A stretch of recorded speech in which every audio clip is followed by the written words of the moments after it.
മുട്ട വളരെയധികം നല്ലതാണെന്ന് നമുക്കറിയാം. പ്രതിരോധശക്തി വളരെ നല്ലതാണ്, കണ്ണിന് വളരെയധികം നല്ലതാണ്. വളരുന്ന കുട്ടികൾക്ക് അവരുടെ ബ്രെയിൻ ഡെവലപ്മെന്റിനും അതുപോലെ അവരുടെ ശാരീരികമായിട്ടുള്ള വളർച്ചയ്ക്കും ഒക്കെ വളരെയധികം നല്ലൊരു സാധനമാണ് മുട്ട.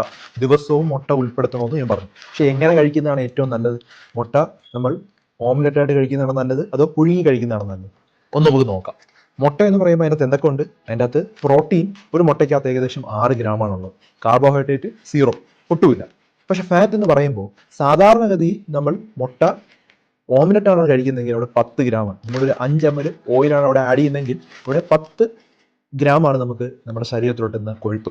അതേ സമയത്ത് നമ്മൾ പുഴുങ്ങിയ മുട്ടയാണ് കഴിക്കുന്നതെങ്കിൽ അവിടെ 5 ഗ്രാം ഫാറ്റ് മാത്രമേ നമ്മുടെ ശരീരത്തിലോട്ട് എത്തുകയുള്ളൂ. ഓംലെറ്റിലുള്ള കാലറി എന്ന് പറയുമ്പോൾ ഏകദേശം 117 കാലറിയാണ്. പക്ഷെ നമ്മുടെ സാധാരണ പുഴുങ്ങിയ മുട്ടയിൽ 90 അടുപ്പിച്ച് മാത്രമേ അതിൻ്റെ അകത്ത് കാലറി ഉള്ളൂ. അപ്പോൾ മനസ്സിലായല്ലോ, നമുക്ക് കുട്ടികൾക്കൊക്കെ ഓംലെറ്റ് ഒക്കെ കൊടുക്കുന്നതുകൊണ്ട് കുഴപ്പമില്ല, മുതിർന്നവരും വല്ലപ്പോഴും ഒക്കെ കഴിക്കാം. പക്ഷെ എന്നും നമ്മൾ ഓംലെറ്റ് കഴിക്കുകയാണെങ്കിൽ അതിൻ്റെ അകത്ത് കുറച്ച് കാലറി കൂടുതലും